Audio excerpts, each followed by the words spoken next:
تاکہ کچھ نہ کچھ تو ہمارے پلے نہ پڑے.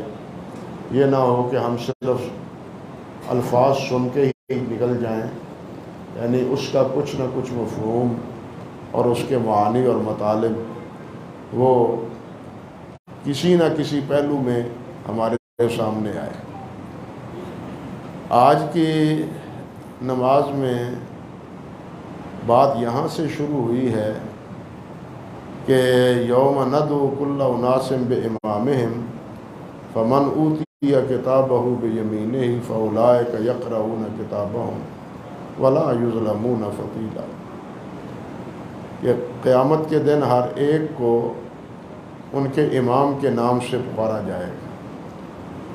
امام سے مراد یہاں دو چیزیں مراد لی گئی ہیں، ایک انبیاء علیہم السلام اور ایک امام کتاب. قرآن کو ماننے والے آؤ بھائی، تورات کو ماننے والے آؤ بھائی، زبور کو ماننے والے آؤ، انجیل کو ماننے والے آؤ. امام وہ ہوتا ہے جس کی پیروی کی جائے، تو کتاب کی بھی تو پیروی کی جاتی ہے نا. اور دوسرے بڑا امام نبی علیہ السلام ہے، انبیاء کرام علیہم السلام ہیں. تو دونوں ہی مفہوم مفسرین رحمہم اللہ نے بیان کیے ہیں کہ قیامت میں میدان معاشر میں نبی کی امتی ہونے کے اعتبار سے یا کتاب کے پیروکار ہونے کے لحاظ سے قیامت کے دن آواز پڑے گی ہر امت میں. تو اس وقت فرمایا جس کو اللہ ذوالجلال دائیں ہاتھ میں نامہ اعمال دے گا وہ تو کہے گا دیکھو ہؤلاء یقرؤون الکتاب بھائی یہ میری کتاب ہے، اس کو پڑھو. اور وہی دائیں ہاتھ میں کتاب آنے والے کامیاب، کامران اور جنت کے باسی ہوں گے. اللہ تعالی ہمیں بھی ان خوش نصیبوں میں فرمائے. اور ساتھ اللہ ذوالجلال نے یہ بھی بات فرمائی ہے کہ نبی علیہ السلام سے مخاطب ہو کے وَلَوْلَا أَن ثَبَّتْنَاكَ لَقَدْ كِدتَّ تَرْكَنُ إِلَيْهِمْ شَيْئًا قَلِيلًا إِذًا لَأَذَقْنَاكَ ضِعْفَ الْحَيَاةِ وَضِعْفَ الْمَمَاتِ ثُمَّ لَا تَجِدُ لَكَ عَلَيْنَا نَصِيرًا. کہ اگر ہم آپ کے دل کو ثابت قدم نہ رکھتے، میں نے کل بھی عرض کیا تھا کہ نبی اللہ کی حفاظت میں ہوتا ہے، اللہ کی حفاظت ہوتی ہے نبی سے کے بارے میں. اگر کہیں کوئی اجتہادی طور پر سہو خطا ہو جائے تو فوراً اللہ سبحانہ و تعالیٰ کی طرف سے تنبیہ آ جاتی ہے، رہنمائی آ جاتی ہے کہ یہ مسئلہ یوں نہیں بلکہ یوں ہے. اور اس کی بہت سی مثالیں احادیث پاک میں موجود ہیں. یہاں اللہ سبحانہ و تعالیٰ نے جس بات کا اشارہ کیا ہے وہ یہ کہ یہ یہودی ہوں یا مشرکین مکہ ہوں، یہ جس قسم کی دعوتیں آپ کو دیتے ہیں اور آپ سے جس چیز کی امیدیں رکھتے ہیں اور آپ سے کمپرومائز کرنے کی کوشش کرتے ہیں، فرمایا اگر اللہ سبحانہ و تعالیٰ تمہارے دل کو ثابت قدم نہ رکھتا تو کچھ نہ کچھ آپ کا ادھر میلان ہو جاتا. یہ دیکھو کتنی خوفناک بات ہے جو اللہ سبحانہ و تعالیٰ نے فرمائی.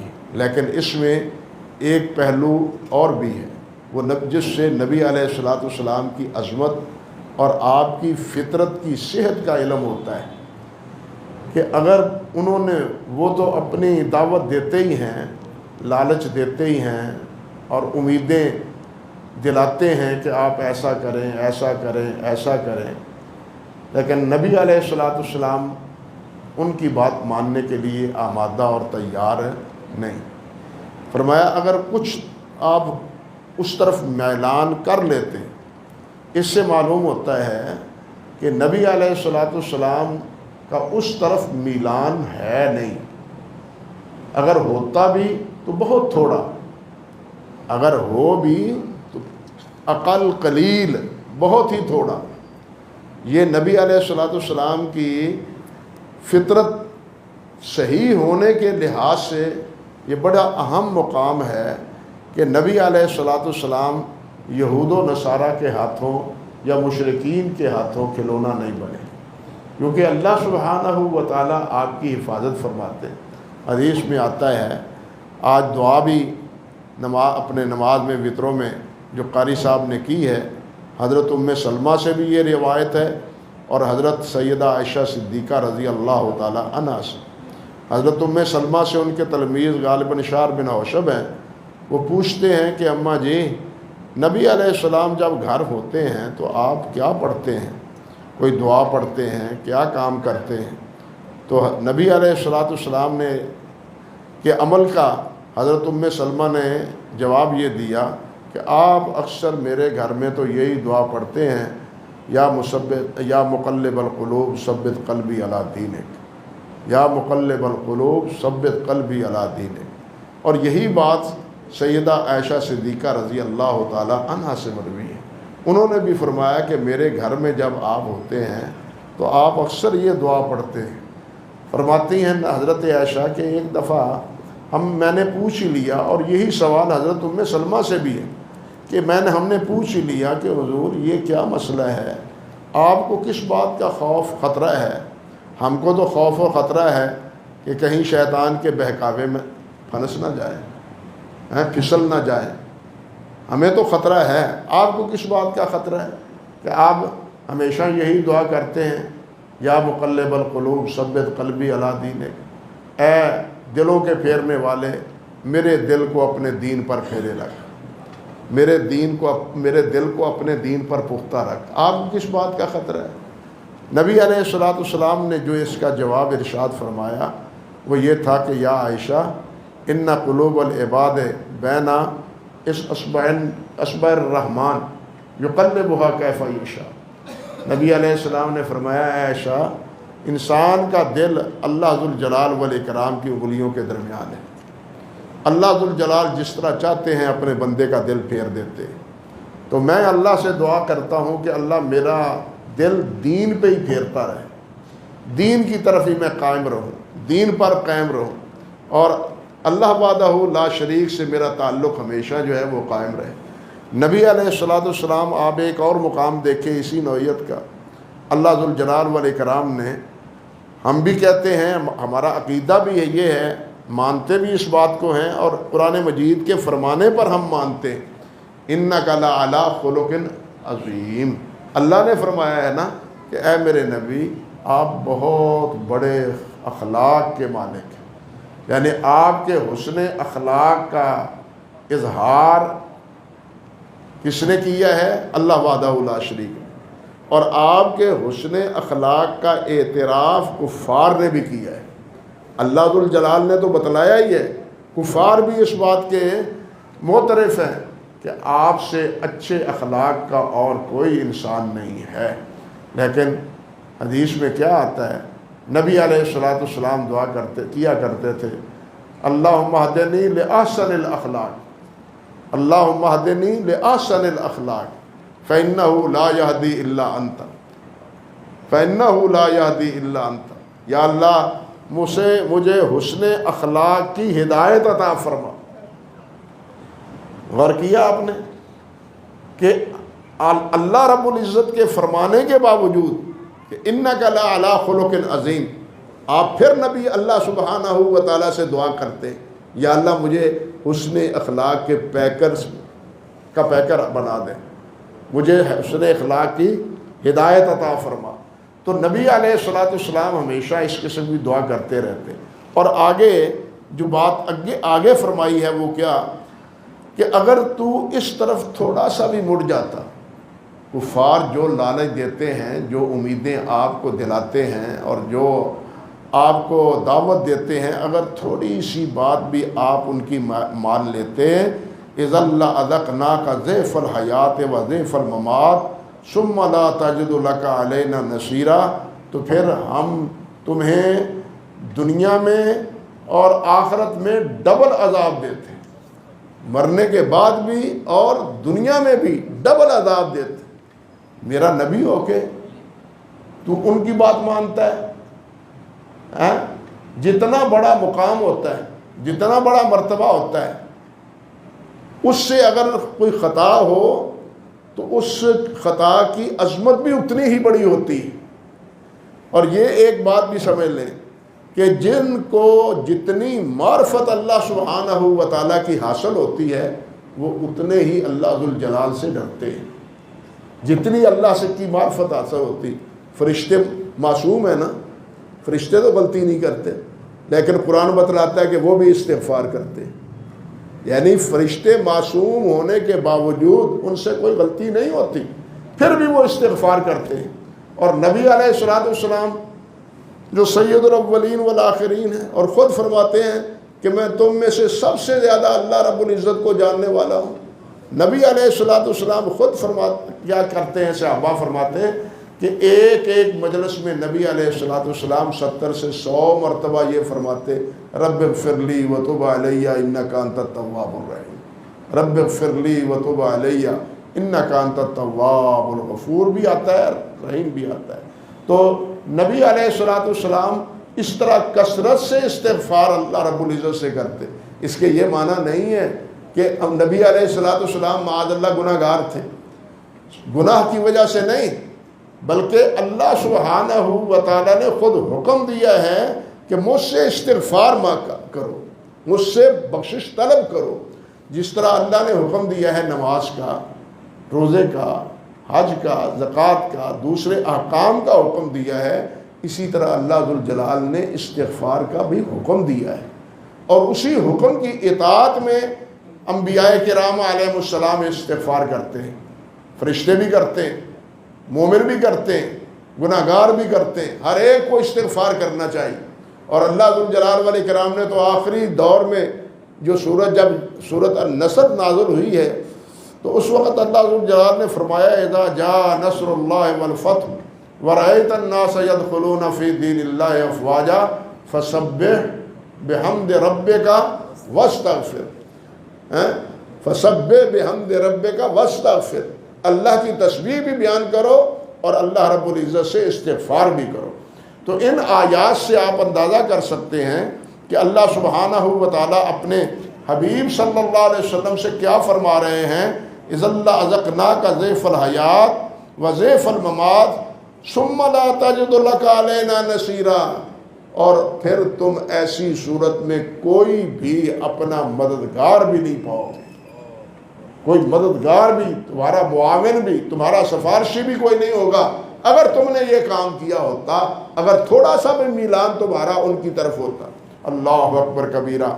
آگے پھر اللہ سبحانہ و تعالیٰ نے انبیاء کرام علیہ السلام کا ذکر کیا ہے، اور مشرکین مکہ جو نبی علیہ السلام سے مختلف مطالبات کرتے تھے ان کا بھی تذکرہ اسی صورت میں کیا ہے۔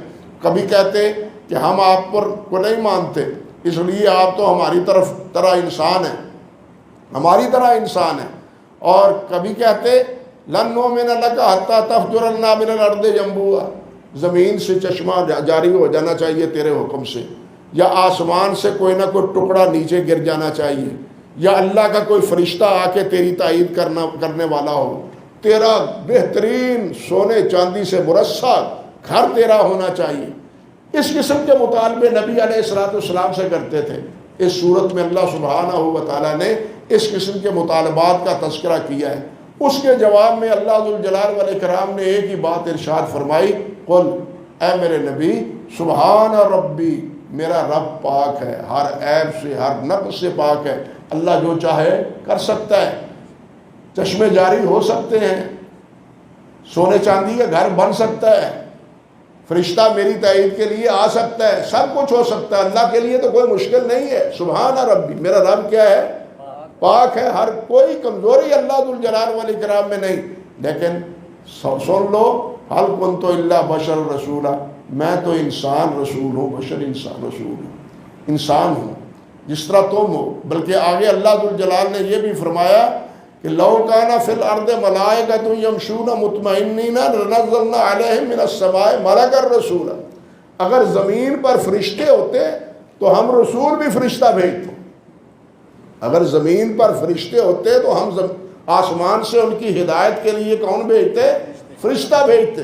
لیکن جب سارے لوگ انسان ہیں، آدم علیہ السلام کی اولاد ہیں، تو سارے انبیاء کرام علیہ السلام بھی آدم کی اولاد ہیں اور انسان ہیں، آدم علیہ السلام کی اولاد ہیں اور انسان ہیں۔ تو اس طرح اللہ سبحانہ و تعالیٰ نے نبی علیہ السلام کی اس حیثیت کو، لیکن لوگ ہمارے ہاں نبی علیہ السلام کی اس حیثیت کو بسا اوقات اپنے ضعف اعتقاد کی وجہ سے بڑی عجیب و غریب باتیں کہتے۔ ایک صاحب کہتے ہیں کہ محمد سر قدرت ہے، محمد سر قدرت ہے، بھید ان کا خدا جانے، ظاہر میں تو بندے ہیں حقیقت میں خدا جانے، انا للہ و انا الیہ راجعون۔ ظاہر میں تو بندے، ظاہر میں بشر ہیں، ظاہری صورت میں بشر ہیں، بندے ہیں، لیکن حقیقت اللہ ہی جانتا ہے کہ حقیقت میں کیا ہے۔ اب بتلائیے، جس نبی پر ہمارا ایمان ہے اور کلمہ پڑھتے ہیں اشہد ان محمدً عبدہ و رسولہ، ہمارا اس رسول پر ایمان یہ جملہ کہنے کے بعد باقی رہتا ہے؟ سوچنا چاہیے سنجیدگی سے۔ اور عجیب بات ہے، بڑے افسوس کی بات ہوتی ہے یہ کہ ہمارے ہاں اکثر مساجد میں یہ جملہ پڑھا جاتا ہے اذان سے پہلے بھی بعد بھی کہ الصلاۃ والسلام علی رسول اللہ، الصلاۃ والسلام علیک یا نور اللہ۔ اب سوال یہ پیدا ہوتا ہے کہ یہ جو جملہ کہا جاتا ہے اللہ کا نور، الصلاۃ والسلام علیک یا نور اللہ، کیا مراد ہے اس سے؟ اللہ کا نور کیا مراد ہے؟ کیا اللہ کا نور وہ جو مخلوق ہے؟ بات سمجھے فرق، ایک نور وہ ہے جو اللہ نے پیدا کیا ہے، سورج بھی نور ہے، چاند بھی نور ہے، ستارے بھی نور ہیں، یہ روشنی اللہ ذوالجلال کی پیدا کی ہوئی نور ہے۔ کیا اس نور سے مراد مخلوق ہے یا اللہ ذوالجلال والاکرام کی ذات گرامی کے نور کا حصہ ہے؟ بات سمجھے یا نہیں سمجھے کہ نور الصلاۃ والسلام علیک یا نور اللہ، یہاں اس سے مراد کون سا نور لیا جاتا ہے؟ ظاہر کلام یہی ہے کہ اس سے مراد کون لیا جاتا ہے؟ اللہ کا نور لیا جاتا ہے۔ بلکہ احمد رضا صاحب نے تو لکھا ہے کہ نور وحدت کا ٹکڑا ہمارا نبی، انا للہ و انا الیہ راجعون۔ نور وحدت کون ہے؟ جس کا ایک ہی نور ہے، وہ کون ہے؟ وہ اللہ وحدہ لا شریک ہے، گویا اس کے ٹکڑے ہیں حضرت محمد رسول اللہ صلی اللہ علیہ وسلم۔ بتلائیے یہ جملہ اور حضرت مریم حضرت عیسیٰ علیہ السلام کو جو ابن کہنے کا جرم ہے یا عزیر علیہ السلام کو اللہ کا بیٹا کہنے کا جرم ہے، وہ زیادہ سنگین ہے یا یہ زیادہ سنگین ہے؟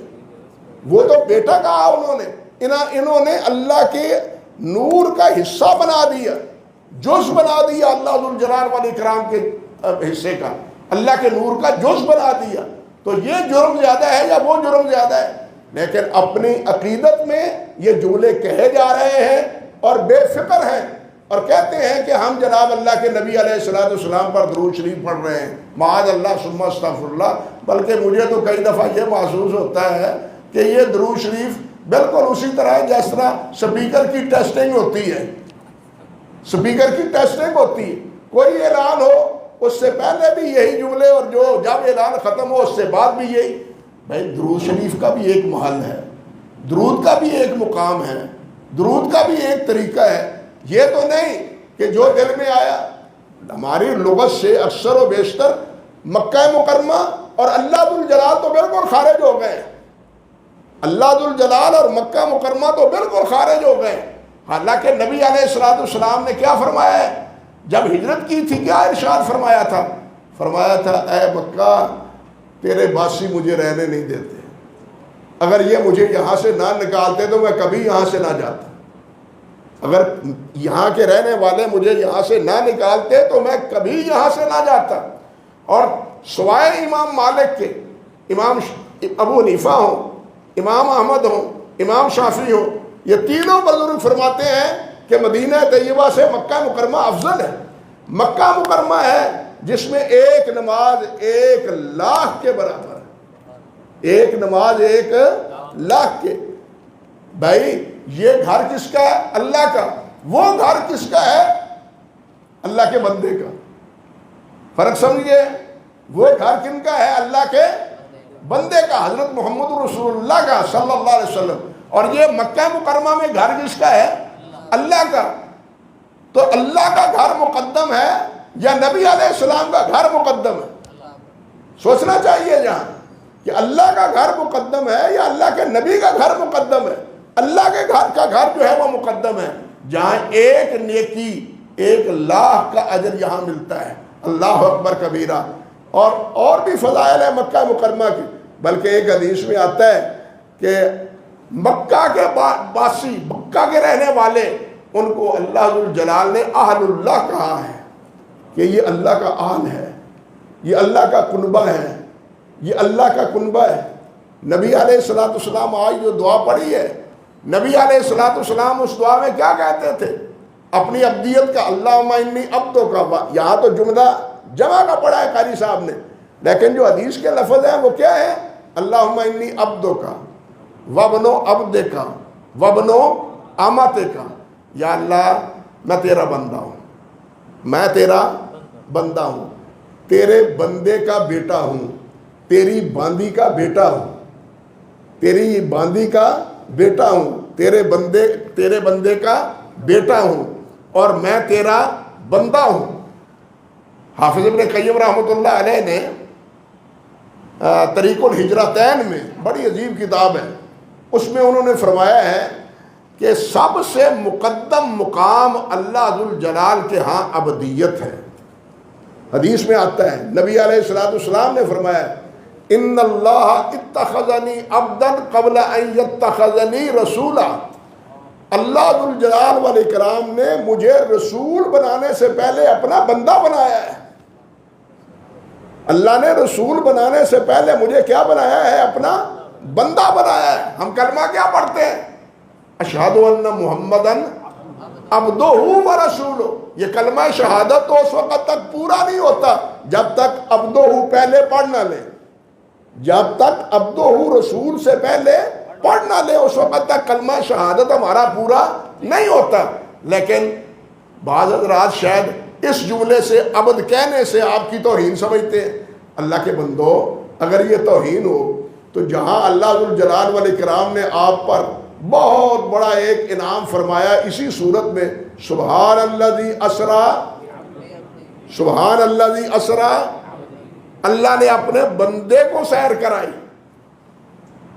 جب مقابلے کی بات ہوتی ہے، جب مقابلے کی بات ہوتی ہے تو پھر مقابلے میں اپنے آدمی، اپنا ہم نوا، اپنا ساتھی، اپنا محبوب، اس کا درجہ بلند ذکر کیا جاتا ہے نا، کم تو نہیں ذکر کیا جاتا. اللہ ذوالجلال نے کیا فرمایا ہے؟ ان کنتم فی ریب مما نزلنا علی عبدنا. کفار سے کہا کہ اگر ان کنتم فی شک ان کنتم فی ریب مما نزلنا، اگر تمہیں کوئی ریب ہے، کوئی شک ہے اس قرآن مجید پر جو ہم نے اپنے بندے پہ نازل کیا ہے. یہ مقابلے کا چیلنج ہے یا نہیں؟ دعوت چیلنج ہے. اس موقع پر بھی نبی علیہ السلام کا وصف کیا ذکر کیا ہے؟ بندہ. علی عبدنا. اسی لیے حافظ ابن قیم رحمۃ اللہ علیہ فرماتے ہیں، اور بھی دلائل انہوں نے دیے کافی اس موضوع پر، انہوں نے فرمایا ہے کہ عبدیت کا مقام اول ہے، رسالت کا مقام ثانی ہے. یہ عبدیت کے مقام سے گزر کے پھر آگے رسول بنتا ہے. اسی لیے اللہ کے رسول نے فرمایا کہ پہلے مجھے اللہ نے اپنا بندہ بنایا ہے، پھر اپنا رسول بنایا ہے. تو یہ لفظ کہنے سے ہمیں خار نہیں آنا چاہیے، نالا نہیں ہونا چاہیے، بلکہ یہ بندہ ہے. بندہ ہونا یہ اعزاز ہے. اللہ ہمیں اپنا بندہ بنا لے، اللہ ہمیں اپنا بندہ بنا لے. ہم اللہ کے فرم بردار بن جائیں، اللہ کے غلام بن جائیں، اللہ کے اطاعت گزار بن جائیں. بندہ کون ہوتا ہے؟ جو اطاعت گزار ہوتا ہے، جو غلام ہوتا ہے، جو فرم بردار ہوتا ہے، اس کو کہتے ہیں بندہ. تو یہاں اللہ سبحانہ و تعالیٰ نے نبی علیہ السلام سے یہ بات ارشاد فرمائی، اور آگے پھر واقعہ بنی اسرائیل کا ذکر کیا ہے، فرعون کی لن ترانیوں کا. اور سورت کے اختتام پر اللہ سبحانہ و تعالیٰ نے آیت جلال ذکر کی ہے. اللہ پاک فرماتے ہیں قُلِ ادْعُوا اللَّهَ وَادْعُوا الرَّحْمَٰنَ أَيَّمَّا تَدْعُوا فَلَهُ الْأَسْمَاءُ الْحُسْنَىٰ ولا تجہر بصلاتک ولا تخافت بها وابتغ بین ذلک سبیلا، یا اللہ کہو یا الرحمن کہو، یہ سب اللہ سبحانہ و تعالیٰ کے اسماء حسنی ہیں، اور اللہ ذو الجلال کو پکارو، فلاح الاسماء الحسنی ولا تجہر بصلاتک، نہ اونچی آواز سے، نہ بالکل آہستہ سے، بلکہ وابتغ بین ذلک سبیلا، اللہ اونچی آواز سے بھی سنتا ہے، آہستہ آواز سے بھی سنتا ہے، نہ بھی آواز بولے دل میں آتا ہے تب بھی سنتا ہے۔ حدیث میں آتا ہے غزوہ تبوک کے موقع پر صحابہ کرام سفر میں تھے، آپ ہمراہ تھے، ٹیلے پر چڑھتے تو اللہ اکبر اللہ اکبر اللہ اکبر اونچی آواز سے کہتے۔ نبی علیہ السلام نے فرمایا تمہارا اللہ بوڑھا نہیں ہے، بہرا نہیں ہے، معاذ اللہ، اللہ سنتا ہے، آہستہ بولو، اللہ اکبر اتنی اونچی آواز سے کہنے کی ضرورت نہیں ہے۔ اللہ تو علیم بذات الصدور ہے، جو سینے میں دل میں جو چیزیں ہیں اللہ تعالیٰ ان کو بھی جانتا ہے۔ اس کے بعد اللہ فرماتے ہیں وَقُلِ الْحَمْدُ لِلَّهِ الَّذِي لَمْ يَتَّخِذْ وَلَدٍ وَلَمْ يَكُنْ لَهُ شَرِيكٌ فِي الْمُلْكِ وَلَمْ يَكُنْ لَهُ وَلِيٌّ مِّنَ الذُّلِّ وَكَبِّرْهُ تَكْبِيرًا۔ میرے نبی کہہ دیں کہ ساری تعریفوں کے لائق کون ہے؟ اللہ ہے، وہ اللہ لم یتخذ ولد، جس کا کوئی بیٹا نہیں ہے، جس کا کوئی بیٹا، بھائی یہ تو صفت منفی ہے، منفی صفت ہے، اللہ کا بیٹا نہیں ہے۔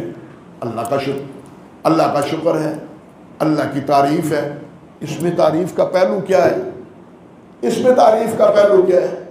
حقیقت اگر سمجھے تو اس میں سب سے بڑی تعریف ہے وہ کیا کہ اگر اللہ تیرا بیٹا ہوتا تو ہمیں پہلے تیرے بیٹے کو منانا پڑتا، باپ کو منانا ہو تو پہلے بیٹے کو منائیں، بیٹے کی سفارش ڈروائیں، میرا بیٹا سفارش کر دے گا تو باپ اس کا انکار نہیں کر سکے گا، باپ بات مان لے گا۔ اللہ تیرا شکر ہے تیرا بیٹا نہیں ہے، ہم کسی واسطے وسیلے سے تجھ سے نہیں مانگتے، براہ راست تجھ سے مانگتے ہیں، ہمیں کسی اور دروازے پہ نہیں جانا پڑتا، کسی درگاہ پہ نہیں جانا پڑتا، کسی دربار پہ نہیں جانا پڑتا، ہمیں صرف تیرے دربار پہ جھکنا پڑتا ہے۔ اللہ تیرا شکر ہے کہ ہم تیرے ہیں، بس کسی اور کے نہیں ہے۔ فرمایا لم یتخذ ولد ولم یکن لہ شریک فی الملک، اور اس کی سلطنت میں کوئی اس کا شریک نہیں ہے، اس کی سلطنت میں کوئی بھی اس کا شریک۔ یہ چوتھا کلمہ پڑھتے ہیں نا، لا الہ الا اللہ وحدہ لا شریک لہ، لا شریک لہ الملک ولہ الحمد، چوتھا کلمہ کلمہ تمجید بھی پڑھتے ہیں اور اللہ کا شریک بھی بناتے ہیں، لبیک بھی پڑھتے ہیں اور اللہ کا شریک بھی بناتے ہیں، لبیک اللہم لبیک لبیک لا شریک لک لبیک۔ حاجی عمرہ کرنے والا پڑھتا ہے یا نہیں پڑھتا؟ اس میں جہاں حاضری کا اقرار ہے وہاں اس بات کا بھی اعتراف ہے کہ مولا تیرا کوئی شریک نہیں ہے، تیرا کوئی شریک نہیں، تیری بادشاہت ہے، تیری ہی مملکت ہے۔ یہاں بھی وہی چیز بتلائی ہے، وَلَمْ يَكُنْ لَهُ وَلِيٌّ مِّنَ الذُّلِّ، اور کوئی بھی مشکل کے وقت تیرا کارساز، تیرا ساتھی، تیری مدد کرنے والا نہیں ہے، تو کمزور نہیں ہے، سب پر طاقتور ہے، قوی تو ہے، قہار تو ہے، جبار تو ہے، اس لیے تجھے کسی کی مدد کی ضرورت نہیں ہے۔ فرمایا وَكَبِّرْهُ تَكْبِيرًا، اسی کی کبریائی بیان کرو، یہی اللہ ہے جس کی تکبیر بیان کرو، اللہ اکبر اللہ اکبر اللہ اکبر کہو۔ آج سوچیں آپ اذان کے علاوہ نماز پڑھتے ہیں کتنی بار تکبیر کہتے ہیں، عیدین ہوتی ہے کتنی بار تکبیریں ہوتی ہیں، بلندی پہ چڑھتے ہیں کتنی بار تکبیریں ہوتی ہیں، یہ کتنی بار ہم اللہ کی کبریائی کا اعتراف کرتے ہیں۔ کس لیے؟ اس لیے کہ اللہ بڑا ہے، اللہ کیا ہے؟ بڑا ہے۔ یہ اعلان کرنے کے باوجود، اعتراف کرنے کے باوجود، ماننے کے باوجود بھی اگر کسی اور کو سپر طاقت مانے، کسی کو بڑا مانے، کسی کو بڑا مانے، تو یہ اللہ اکبر کے منافی ہے یا موافق ہے؟ یہ تو اللہ اکبر کا منافی ہے۔ جب اللہ کو اکبر مانا ہے، بڑا مانا ہے، اللہ کو اکبر بڑا مانا ہے تو پھر کوئی اور بڑا نہیں ہے۔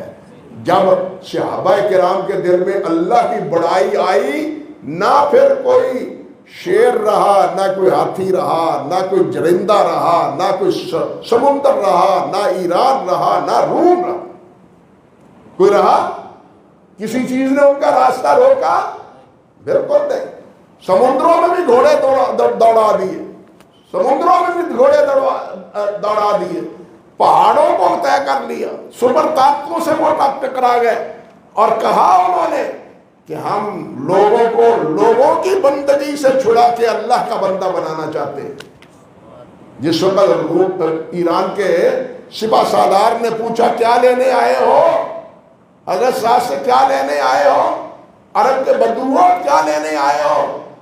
ہاں تمہیں تو اونٹ چلانے چاہیے تھے۔ وہ کہنے لگے ہم آئے ہیں اس لیے تاکہ اللہ کے بندوں کو بندوں کی غلامی سے نکال کے اللہ کے غلام بنا دے۔ یہ جواب دیا تھا۔ جب انسان اپنے آپ کو اللہ کا غلام بنا لیتا ہے، سمجھ لیتا ہے، بندہ سمجھ لیتا ہے، اور اللہ کی کبریائی کا اعتراف کر لیتا ہے، پھر کوئی دوسری کوئی چیز بڑی اس کا تصور، اس کا خوف اور اس کا خطرہ باقی نہیں رہتا۔ اصل بات یہ ہے کہ ہمارے دلوں میں اللہ کی کبریائی کا جو ہے نا تصور وہ کمزور پڑ گیا ہے۔ اس کے بعد سورۃ الکہف ہے، اور اس سورۃ کہف میں کئی واقعات ہیں۔ اصحاب کہف کا واقعہ ہے، اس میں بڑے سبق ہیں۔ پھر دو بھائیوں کا، ساتھیوں کا واقعہ ہے۔ پھر اس کے بعد حضرت موسیٰ علیہ السلام اور خضر کا واقعہ ہے۔ اس کے بعد حضرت ذوالقرنین کا واقعہ ہے۔ یعنی یہ چار بڑے واقعات ہیں جو سورۃ الکہف میں اللہ سبحانہ و تعالیٰ نے بیان کی فرمائے ہیں، اور چاروں واقعات میں بڑا سبق ہے۔ اور اس کے بعد سورۃ مریم ہے، جس میں ابتداءً اللہ ذوالجلال نے حضرت زکریا اور یحییٰ علیہ السلام کا ذکر کیا، پھر حضرت عیسیٰ علیہ السلام کا ذکر کیا۔ یاد دہانی کے طور پہ عرض کرتا ہوں کہ یہاں بھی پہلے حضرت زکریا کا ذکر ہے، اس کے بعد کس کا ذکر ہے؟ حضرت عیسیٰ علیہ السلام کا ذکر ہے۔ سورۃ آل عمران میں بھی پہلے حضرت زکریا کا ذکر ہے، یحییٰ کا ذکر ہے، اس کے بعد کیا ہے؟ حضرت عیسیٰ علیہ السلام کا ذکر ہے۔ کیا موافقت ہے؟ یہ اس لیے اللہ نے بتلایا، سمجھایا کہ اس بوڑھے کو، بوڑھی کو، بوڑھے کو اللہ بیٹا دینے پہ قادر ہے تو بغیر باپ کے بھی بنانے پہ قادر ہے۔ اگر قوا جواب دے دے، انسان کی ہڈیاں کمزور ہو جائیں، اعصاب جواب دے دیں، انسان میں قوت مفقود ہو جائے، ایسی صورت میں اگر اللہ ذوالجلال بیٹا دینے پہ قادر ہے تو بغیر باپ کے بیٹا دینے پہ قادر نہیں ہے۔ اللہ ذوالجلال کے لیے کیا مشکل ہے؟ اللہ ذوالجلال کو جب کسی چیز کا ارادہ فرماتے ہیں، اذا اراد بشیء ان یکون لہ کن فیکون، وہ چیز ہو جاتی ہے۔ یہ واقعات اسی لیے پہلے حضرت یحییٰ کا، زکریا کا، اور اس کے بعد حضرت عیسیٰ علیہ السلام کا ذکر کیا ہے۔ اس کے بعد حضرت ابراہیم علیہ السلام کا ذکر ہے کہ انہوں نے اپنے باپ کو کیا دعوت دی تھی۔ پھر اس کے بعد حضرت موسیٰ، حضرت اسماعیل اور حضرت ادریس، دوسرے انبیاء کرام علیہ السلام کا ذکر ہے۔ اور سورت کے آخر میں اللہ ذوالجلال نے فرمایا ہے کہ یہ لوگ اپنی زبان سے ایسا کلمہ بولتے ہیں، یہ اتنا کلمہ زہریلا اور ایسا کوڑا اور زہریلا ہے کہ اگر اس کا اثر ظاہر ہو تو نہ یہ زمین باقی رہے نہ آسمان باقی رہے۔ تکاد السماوات یتفطرن وتنشق الارض وتخر الجبال حتی، پہاڑ بھی گر جائے آسمان سے، وہ بھی گر جائے، اور زمین جو ہے وہ بھی برباد ہو جائے۔ ان دعوا للرحمن ولدا، تم یہ کہو کہ اللہ کا بیٹا ہے۔ اس قول پر اللہ فرماتے ہیں کہ اگر اس کا مواخذہ اللہ ذوالجلال والاکرام کرے تو اس کا انجام یہ ہو، اس کا انجام یہ ہے۔ لیکن کتنی دنیا ہے جو اللہ کا بیٹا مانتی ہے، کتنے لوگ ہیں جو اللہ ذوالجلال والاکرام کا جوش مانتے ہیں۔ حدیث میں آتا ہے نبی علیہ السلام نے فرمایا یسبنی ابن آدم، میرا آدم کا بیٹا ہو کے مجھے گالی دیتا ہے، مجھے گالی دیتا ہے اور کہتا ہے اتخذ اللہ ولدا، اللہ نے بیٹا بنایا ہے۔ یہ گویا کہ گالی ہے۔ لیکن جب 25 دسمبر آتا ہے نا تو پھر اسی بیٹے کا کیک کاٹتے ہیں مولوی بھی ہمارے۔ عیسائیوں نے تو کاٹنا ہی کاٹنا ہے، ہمارے مولوی بھی ساتھ چھری پکڑے ہوئے ہوتے ہیں، ہاتھ پکڑے ہوئے، وہ بھی ان کے ہم نوائی کر رہے ہوتے ہیں۔ یہ کس کا کیک کاٹ رہے ہیں؟ ہاں، اللہ کے بیٹے کا۔ شرم آنی چاہیے، خدا سے ڈرنا چاہیے۔ ان کے گناہ میں یہ بھی شریک ہوتے ہیں اور اس کو کہتے ہیں جی ہم مفاہمت کرتے ہیں، ہم مفاہمت کرتے ہیں۔ یہ کوئی مفاہمت نہیں بلکہ بے غیرتی ہے، بے حمیتی ہے، بے حمیتی ہے یہ۔ اللہ سبحانہ و تعالیٰ ہمیں کیا بنائے؟ غیرت مند بنائے، بے غیرت نہ بنائے۔ جس کو اللہ ذو الجلال نے فرمایا کہ یہ مجھے گالی دیتے ہیں، ہم اس کی خوشی منائیں؟ اس کی خوشی کا کوئی جواب ہو سکتا ہے؟ قطعاً نہیں۔ اللہ سبحانہ و تعالیٰ ان برائیوں سے ہمیں محفوظ فرمائے اور اللہ ذو الجلال ہمیں توحید کا شناور اور اپنے پیارے پیغمبر کا متبع اور فرمانبردار بنائے۔ وآخر دعوانا ان الحمدللہ رب العالمین۔